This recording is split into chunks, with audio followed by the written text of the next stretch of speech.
Hey there everyone, it's Gigi's Sober Sun. The sun is not sunny, and the sidewalks and streets are runny. It is a stormy June 17th. And I'm reading the AA Thought for the Day from the house. We in AA have the privilege of living two lives in one lifetime. One life of drunkenness, failure, and defeat. Then, through AA, another life of sobriety, peace of mind, and usefulness. We who have recovered our sobriety are modern miracles. And we're living on borrowed time. Some of us might have been dead long ago, but we have been given another chance to live. Do I owe a debt of gratitude to AA that I can never repay as long as I live?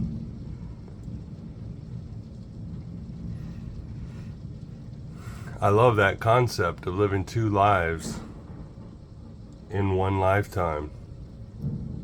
It's so true.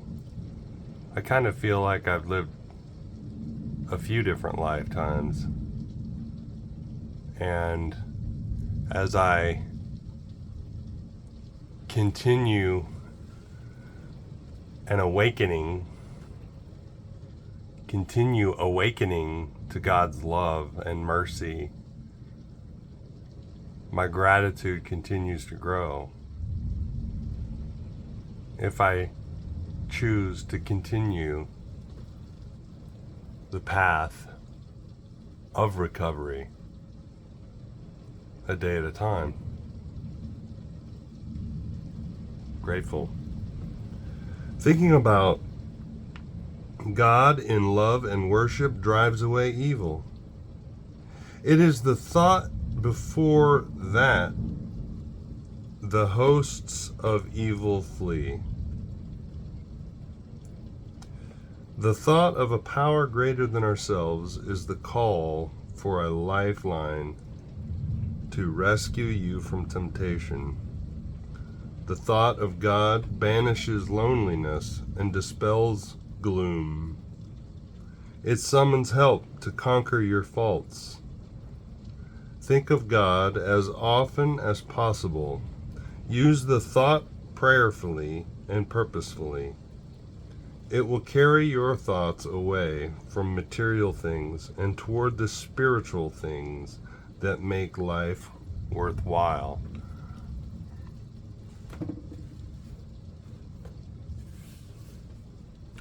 It's definitely gratitude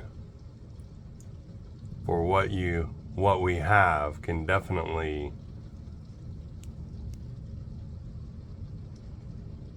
stave off a lot of evil desires, I guess, for lack of a better phrase. Because I know if I feel like a victim in any circumstance, then I can rationalize all kinds of bad behavior. So it's important that my frame of mind be oriented on God. You know, the really big book talks about being on a firm foundation, building a house on a firm foundation. You can't get any firmer than the creator of the universe.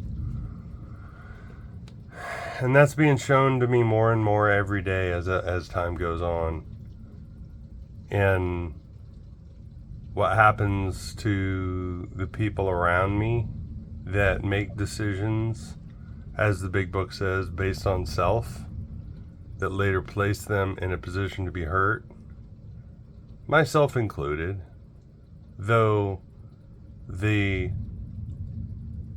space for those types of things to occur gets tighter and tighter. so that there's not a lot of wiggle room. And I'm seeing the value in the habits that will prevent wrong decisions or bad decisions. So that if I'm living a life of service to others, then I can't get into self-serving, negatively self-serving. I can get into self-care. That any inward or selfward turned things can become leading myself or self-care, or as one of the 12-step recovery programs talk about, being a higher parent to your inner child that needs a lot of love and attention and care. And if I can conceptualize that and carry that out, I'm way better off. And so is everybody else, frankly. So, prayer for the day. I pray that I may think of God often. I pray that I may rest in peace at the thought of His love and care. And that's it. That's just it. It's sort of like earlier today. So I'm looking at getting another car, a different car, but it was going to be silly to try to trade in the car that I have, because unfortunately, there's a lot of negative equity. I jumped into it fairly quickly after my other car got totaled, and I didn't really think it through very well.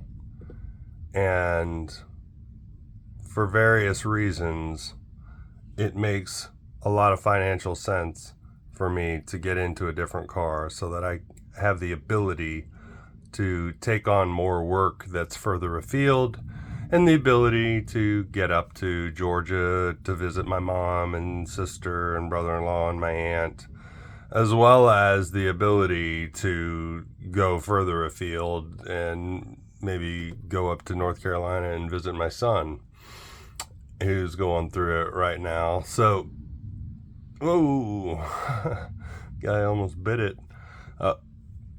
Anyway, so it felt like I'm going through a company called CarMax, and they do used car sales differently.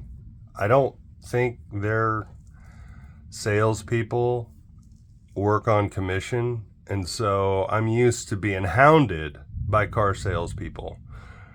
And so I was told I'd get an email, and I didn't get an email. And the one person who I was working with sent me a text and say, hey, you can contact me this way. So I was texting her back yesterday afternoon, and I got nothing. I sent her like 5 texts, and I've got nothing back. So I started getting like I'm really forcing this, and it felt like I was doing a lot more work, and I felt that before. And I thought, okay, maybe I'm not supposed to do this. And I was sitting on hold waiting for the salesperson to get back with me. I don't know how long it was, but I was doing some other tasks, and I had my Bluetooth headset on, so I was just kind of doing this other task, and then I realized I've been on hold for a long time. And I thought, and I was starting to get kind of irritated and frustrated. And it's weird that is my gauge these days. It's like when I start getting irritated and frustrated, I'm like, okay, what's the lesson here? And then I just thought, let go and let God. I hadn't thought about God as this prayer just read. I hadn't thought about God in a while, in a couple minutes, in an hour or so. I hadn't prayed first before reaching out to the car dealership. I hadn't, asked God if this was the best plan. And as soon as I hung up, bleep, bloop, I get an email. I get a text. And it was almost like God going, It's just checking your heart. Just checking where. I was just checking your heart to make sure. I hope that's what it was. But I love that. I pray that I may think of God often. I pray that I may rest in peace at the thought of his love and care. And that was just a little reminder for me. And thankfully, it's not, I went to the jail meeting today. I took a meeting into the county jail. And so I see in a real time these guys going, okay, God, what am I supposed to learn? So I'd rather go, oh, I've got a frustrating feeling. Okay, God, what am I supposed to learn in this? Rather than sitting in jail going, oh, wow, I didn't even think about God. Okay, God, you got my attention. I want God to get my attention at a weird feeling, at a frustrating feeling. If you understand what I'm saying, that's what I talk about when the wiggle room is getting tighter for God to get my attention. In other words, I'm not allowing terrible circumstances like being arrested and things like that for God to get my attention. I'm hoping I'm hoping that now in my life I've built in enough margin with regards to my decision-making processes and my atomic habits, my spiritual atomic habits, that God can get my attention much easier now. And that I am open and willing to go with his guidance rather than buck against it and say, no, I don't want to do that, or no, I want to do this, like a petulant 2-year-old. And the little kid who flops down on the floor of the grocery store because he wants Fruity Pebbles, and he starts bashing his head against the floor and making a scene. And I don't want to be that kid. I've seen that. I've seen adults do that. My own father, my own earthly father, used to not literally flop down on the floor and bounce his head off of it. But he used to just have tantrums. And with a 225-pound, 6-foot muscular man has a tantrum, it's terrifying. But I've seen people have tantrums on the road. That's what road rage is all about. So the world is a better place when I and others, especially in recovery, adhere these principles, that we continue to seek God, trust God, and do God's will. Seek and do God's will. And so keep on keeping on. I love y'all. Thanks for letting me share. Keep coming back. Look up, aim up, rise up.